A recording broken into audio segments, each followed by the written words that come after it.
Hello viewers, இனி நம்ம பார்க்க போறது ஒன் பீஸ் எபிசோட் 412 பார்ட் 1.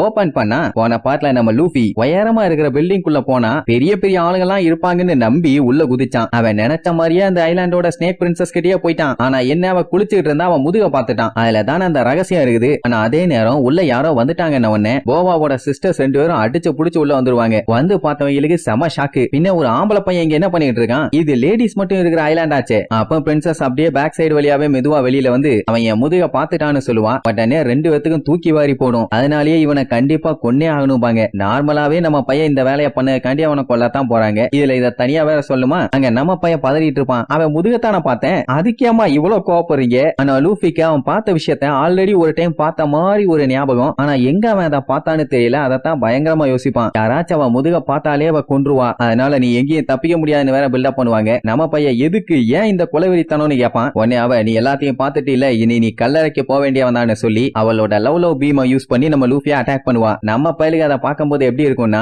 இதுக்கு முன்னாடி அந்த ஃபாக்ஸி வாய ஸ்லோ பீமை யூஸ் பண்ணால அந்த பீமை தான் இவனும் யூஸ் பண்றான்னு நினைச்சு வீரியாவான். ஏன்னா இவ அட்டாக் பண்ணும் போதும் அதே மாதிரி பீம்ஸ் தான் வரும். அதை யோசிச்சு பார்த்துட்டு ஐயோ நான் ஸ்லோவாக போறேன்னு அப்படியே ஷாக் ஆவான். ஆனா அந்த பீம் கிராஸ் பண்ணி போனதுக்கு அப்புறம் நம்மளால கையை மடக்கி பார்ப்பான். அப்பதான் தெரிய வரும் அவன் ஸ்லோ ஆகலன்னு. ஆக்சுவலா அந்த பீம் பட்டாலே கல்லா மாறிடுவாங்க. ஆனா அதுக்கு அவங்க போவாவோட அழகை ரசிக்கணும், அதுல அவங்க மயங்கணும். அப்பதான் அந்த பீம் ஒர்க் ஆகும். நம்ம பயலுக்கு அந்த மாதிரி எந்த ஒரு ஃபீலிங்குமே இல்ல. அதனால பீமும் ஒர்க் ஆகல. அது தெரியாம அவன் முடிச்சுட்டு இருப்பான். என்ன இது ஸ்லோ பீம் மேல வந்து படுது, ஆனா நம்ம ஸ்லோ ஆகலையேன்னு அவன் மறுபடியும் அதே அட்டாக்க ட்ரை பண்ணி பாப்பா. லூஃபி மேல ஒன்னும் ஒர்க் ஆகல. அவங்களுக்கே ஷாக்கு. ஏன் பிரின்சஸ் எல்லாம் பதறுவா. பின்ன இவ்வளவு அழகா இருக்க என்னைய பார்த்து இவன் எப்படி மயங்காம இருக்கான், ஏதோ தப்பா இருக்கேன்னு. இல்ல அவளுக்கு சிஸ்டர்ஸ் 2 பேரும் பயங்கரமான பில்டப். நீங்க எவ்வளவு அழகான ஒரு பிரின்சஸ், உங்களை பார்த்து அவன் மயங்கலன்னா அவன் எல்லாம் மனுஷனா என்ன மானகட்ட பையன். அண்ட் உங்களை இப்படி நேருக்கு நேரா வந்து பார்க்கணும்னா அவன் எவ்வளவு பெரிய லக்கி மேன். அப்பவும் அவனுக்கு சூடு சொன்ன இல்லன்னா என்ன அர்த்தம்? இது சோ சேடுன்னு சொல்லிட்டு இருப்பாங்க. இதெல்லாம் கேட்டுட்டு இருந்த லூஃபி ஐயோ என்ன பேசுறாங்கன்னு ஒரு அளவும் புரியல. என்னமோ பண்ணி தொலைங்க, நான் ரொம்ப முக்கியமான ஆளுங்க கிட்ட பேச வேண்டி இருக்குன்னு சொல்லிட்டு அங்கிருந்து குடுகுடுன்னு ஓடி போய் ஜன்னல் வழியா ஜம்ப் பண்ணிடுவான். இங்க இவங்க பதறுவாங்க, என்ன இவன் இவ்வளவு ஹைட்ல இருந்து ஜம்ப் பண்ணிட்டானேன்னு. அந்த டைம் போவா என்ன பண்ணுவா, ஹார்டின் அவ வாயில இருந்து எடுத்து அதை பிஸ்டலா யூஸ் பண்ணி நம்மளால கீழே விழும் போது அட்டாக் பண்ணுவா. அது நம்மளால மேல பற்றும். ஆனா ஒன் சைடா பூந்து அந்த பக்கமா எல்லாம் வராது, அப்படியே பிளிப் பண்ணி விட்டுரும். புல்லட்டா இருந்தா பவுன்ஸ் ஆகும். ஆனா இது வித்தியாசமா இருக்கேன்னு சொல்லி புலம்பிக்கிட்டே கீழே வந்து போத்துன்னு விழுவான். அதை அங்க இருந்து எல்லாரும் பாத்துருவாங்க. உடனே இங்க பிரின்சஸ் ஆர்டர் போட்டுருவா, நம்ம ஐலாண்டுக்குள்ள ஒரு இன்ட்ரூடர் வந்துட்டான், அவனை விடாதீங்க குஜா பைரட்ஸ், எனக்கு அவன் வேணும்னு சொல்லி ஆர்டர் போடுவா. உடனே அவங்களுக்கே ஷாக்கு, எது ஒரு ஆம்பளை நம்ம ஐலாண்டுக்குள்ள வந்துட்டானான்னு. இங்க லூஃபி முக்கிட்டு இருப்பான். ஏன்னா கீழே வந்துட்டான்ல, பயங்கரமா வலிக்கும். அந்த டைமுங்கும் போது ரேனும் கூட 2 பேரும் சேர்ந்து அலேக்கா வந்து லாக் பண்ணிடுவாங்க. இது வரைக்கும் எந்த ஒரு ஆம்பளை பைரட்ஸுமே இந்த குஜா பைரட்ஸ ஜெயிச்சதே இல்ல. நம்ம பையன் வேற பாக்குறதுக்கு ரொம்ப வீக்கா இருக்கானா, அதனால அவனை ஈஸியா புடிச்சிடலான்னு ஒரு கான்பிடென்ட். அங்க இருக்க எல்லாருமே ஆச்சரியமா பாப்பாங்க, எப்படி இவன் இந்த ஐலாண்டுக்குள்ள வந்தான்னு. அப்பதான் லூஃபி நேரா மேட்டருக்கு வருவான். நீங்க தான் குஜா பைரட்ஸா, சூப்பர் அப்பு, உங்களோட பாஸ் எங்கன்னு கொஞ்சம் சொல்ல முடியுமான்னு கேட்பான். அதையெல்லாம் ஏன்டா கேக்குறேன்னு குலவெறியோட கேட்பாங்க. அட உங்க பாஸ் கிட்ட ஷிப் இருக்குல்ல, எனக்கு அவங்க ஒரு சின்ன ஹெல்ப் பண்ணணும். என்னன்னா நம்ம பயலுக்கு அந்த ஷிப்ல ரைடு வேணுமாமா, அதனால சட்டு புட்டுன்னு கப்பல் எடுத்துட்டு கிளம்பணுமா. ரேனுக்கு காண்டாவும். பின்ன ஆம்பளைகளுக்கும் அமேசான் லில்லிக்கும் ரொம்ப தூரம், அதாவது இங்க வர்றதுக்கு அவங்களுக்கு தடை இருக்குது. இப்ப நம்ம பையன் சொல்ற கதை எதையுமே அவங்க நம்புற மாதிரி இல்ல. சோ உண்மையை சொன்னீங்கன்னா உன்னை உயிரோட இங்க இருந்து விடுவோம், இல்லன்னா பாடி கூட மிஞ்சாதும்பாங்க.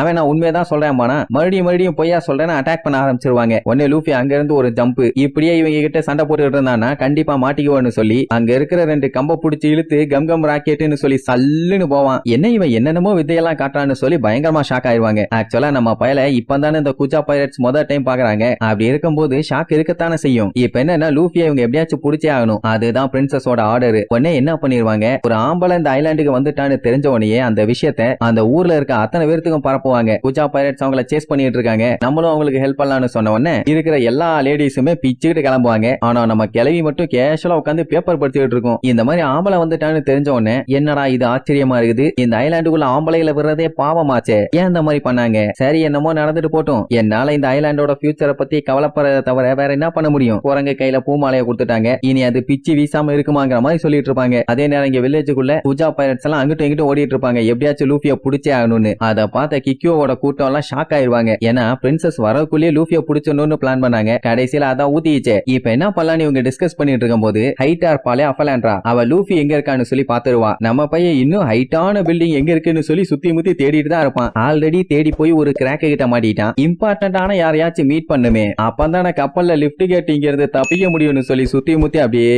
செக் பண்ணுவான். அந்த கிக்கியோட கூட்டம் அம்ப விட்டு அட்டாக் பண்ண ஆரம்பிச்சிருவாங்க. இப்போ கிக்கியோக்கு எப்படியாச்சும் ஸ்னேக் பிரின்சஸ் உள்ள இறங்கி லூஃபியை பிடிக்கிறதுக்கு முன்னாடி இவ பிடிச்சாகணும். அப்பதான் இவங்களோட பெருமையை காப்பாற்ற முடியும்னு சொல்லி லூஃபியை ஓட ஓட விட்டு கண்டமேனி அட்டாக் பண்ணுவாங்களா. அவன் அங்க இருந்து தப்பிச்சு வேகமா போய் ஒரு இடத்துல ஜம்ப் பண்ணா அங்கதான் அந்த குஜா பைரட்ஸ்ங்க இருப்பாங்க. ஐயோ எங்க போனாலும் வராங்களேன்னு சொல்லி மறுபடியும் அங்க இருந்து இன்னொரு பில்டிங்க்கு ஜம்ப் பண்ணி அந்த இடத்துல இருந்து ஒரு சந்துக்குள்ள இறங்கி ஓடுவான். ஆனா போன காலு அப்படியே ரிட்டர்ன் வரும். என்னடானா தாய் கிளவி பேப்பர் படிச்சுட்டு இருப்பாங்க. தட்டுல பார்த்தா கறி. நம்ம பயிலுக்கு தான் மீட்டு நான் உசராச்சே, போலாமா வேண்டாமா போலாமா வேண்டாமான்னு ஒரு 2 செகண்ட் யோசிச்சுட்டு சலக்குன்னு கையை விட்டு அந்த கறி ஆட்டையை போட்டுருவான். என்னடா சத்தம் இதுன்னு கிளவி பார்த்துட்டு ஷாக் ஆவாளா. நம்ம பையன் ஓட ட்ரை பண்ணுவான். ஆனா தாய் கிளவி உடனே நில்லுன்னு சொல்லிடுவாங்க. என்னன்னா லூஃபியோட போட்டோ நியூஸ் பேப்பர்ல இருக்குது. அட சபாடி வில்லேஜ்ல செலஸ்டியல் டிராகன்ஸை போட்டு துவன்னு துவச்சு எடுத்தான்ல அந்த நியூஸ் தான். இப்ப கிளவியால நம்பவே முடியல. 300 மில்லியன் பெரி பவுண்டி இருக்கிற ஒருத்தன் அமேசான் லில்லியில என்ன பண்ணிட்டு இருக்கான்னு. அப்ப ஆளுகெல்லாம் வந்துருவாங்களா, படே எல்லாம் வராங்க நான் போயிட்டு வரேன்னு சொல்லிட்டு குடு குடு குடுன்னு ஓடுவான். கிளவி இருந்துகிட்டு உன் மூஞ்ச இன்னொரு டைம் காமிடான்னு வேற சொல்லுவாங்களா. அவன் கண்டுக்காம அவன் பாட்டுக்கு ஓடுவான். ஆனா அந்த டைம் கிளவி ஒரு 4 பல்ட்டிய போட்டு வந்து நம்மளோட முதுகுல ஒரே மிதி தெரிச்சு அடிச்சு போய் விழுவான். இந்த ஐலாண்டுல கிளவி கூட இவ்வளவு ஸ்ட்ராங்கா இருக்குன்னு நம்ம பையன் கொஞ்சம் கூட எதிர்பார்க்கல. ஆனா என்ன பையன் அப்படி அடி வாங்கி கிடந்த அந்த கேப்ல குஜா பைரட்ஸ் வந்து ரவுண்ட் கட்டிடுவாங்க. இதுக்கப்புறம் எல்லாம் கண்டிப்பா எஸ்கேப் ஆக முடியாது. அதை பார்க்க வந்த கிக்கியோட ஆளுங்க எல்லாம் செம காண்டாவாங்க. ஏன்னா அவங்க தான் பிடிக்கலான்னு முடிவு பண்ணாங்க. இவ்வளவு கஷ்டப்பட்டு எல்லாமே வீணா போச்சு இல்ல. இங்க நம்ம பையலுக்கு பயம் எல்லாம் இல்ல. அப்படியே பேன்னு பேந்த இழிப்பான். கிளவி கன்ஃபார்மே பண்ணிருச்சு இவன் தான் அவன் தான் இவன். அப்படியே கட் பண்ணா ஒரு பெரிய ஆடிட்டோரியத்தை காட்டுறாங்க. அந்த இடத்த சுத்தி லேடிஸுங்க தான். நம்ம பையல நடுவுல கட்டி போட்டு உட்கார வச்சிருப்பாங்க. அவனும் கைய எவ்வளவோ அவங்க ட்ரை பண்ணுவான். ஆனா முடியாது. என்ன பண்ணி வச்சிருக்காங்கன்னா பாம்பை வச்சு கட்டி போட்டுருக்காங்க. இங்க கிக்கியோக்கெல்லாம் ரொம்ப கஷ்டமா இருக்கும். இவங்க லூஃபியை பிடிக்கலான்னு ட்ரை பண்ணி கடைசியில அவங்க பிடிச்சிட்டாங்கல்ல. நம்ம ரொம்ப ஸ்லோவா இருக்கும், நம்ம தான் அவனை பிடிச்சிருக்கணுங்கிற மாதிரி சொல்லுவாளா. மார்கரெட்டுக்கு லூஃபியை பிடிச்சிருக்குது. ஆனா வெளியே சொல்ல தெரியல. அவனை கொல்ல போறாங்களாங்கிற மாதிரி சோகமா கேட்பான். அவன் அப்படியே சுத்தி முத்தி பார்த்துட்டு என்னடா இடம் இது, ஒரு ஆம்பளை பயில கூட காணும், எவனாச்சும் இருந்தா ஹெல்ப் கேட்கலாமே ப்ரோ, யாராச்சும் இருக்கலான்னு சுத்தி முத்தி பார்ப்பான். எல்லா லேடிஸ் தான். அப்ப மேல பிரின்சஸும் அவளோட சிஸ்டர்ஸும் இருப்பாங்களா. அவங்கள பார்த்து சுத்தி இருக்கவங்க எல்லாம் சந்தோஷத்துல தாறுமாறா கத்திட்டு இருப்பாங்க. ஐயோ எங்க பிரின்சஸ் நாங்க பாத்துட்டோம், வாவ் சூப்பர் அப்படி இப்படின்னு. அவங்க மேல நல்லா ஸ்டைலா வந்து உட்காந்துட்டு நீ எதுக்காக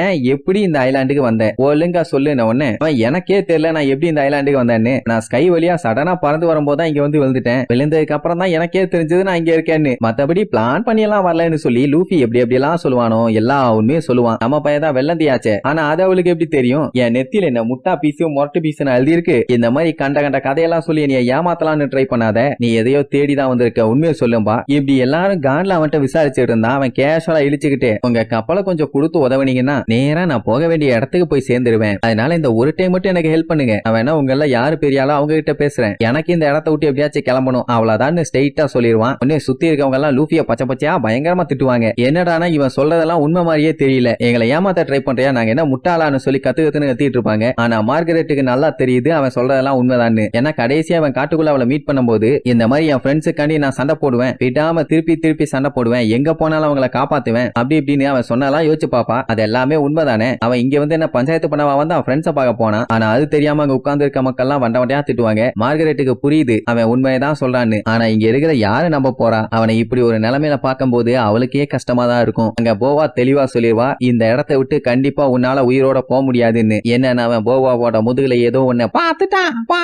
அதனால நீ சாக போறது உறுதிங்கிற மாதிரி அடிச்சு சொல்லுவா. எது சாக போறானான்னு சொல்லி மார்கரெட் ரொம்ப சாக்காயிருவா. அவளுக்கு எப்படியாச்சும் லூஃபியை காப்பாத்தி ஆகணும். அதனால என்ன பண்ணிடுவா, உடனே எந்திரிச்சு பிரின்சஸ் ஒரு செகண்ட் வெயிட் பண்ணுங்கப்பா. அங்க இருக்கிற எல்லாருமே பயங்கரமா ஷாக் ஆயிருவாங்க. ஏன்னா இதுக்கு முன்னாடி பிரின்சஸ் கிட்ட இந்த மாதிரி எல்லாம் யாருமே பேசினது இல்ல. முதல் டைம் இப்படி ஒரு வேலையை பண்றான். அட ஒண்ணு இல்ல, போவா கிட்ட எக்ஸ்பிளைன் பண்ணுவான். இவன் பொய்யெல்லாம் எதுவும் சொல்லல, என்கிட்டயும் இதைத்தான் சொல்லிட்டு அவன் கிளம்புனாங்கிற மாதிரி சொல்லுவாளா. உடனே கூட்டத்துல ஒரே சலசலப்பு, என்ன இவன் இப்படி பேசிட்டு இருக்கான்னு. லூஃபியை அசந்துருவான், நம்மளுக்காண்டி சப்போர்ட் பண்ணி வந்து பேசுறாளேன்னு. அப்ப பிரின்சஸோட மூஞ்ச பாக்கணுமே. அவ உள்ளுக்குள்ள கொலவெறித்தனம் கொடூரத்தனம் எல்லாத்தையுமே ஒளிச்சு வச்சுட்டு வெளியில கேஷுவலா கூறதோட இந்த எபிசோடுக்கு எண்டு கார்டு போட்டு முடிக்கிறாங்க.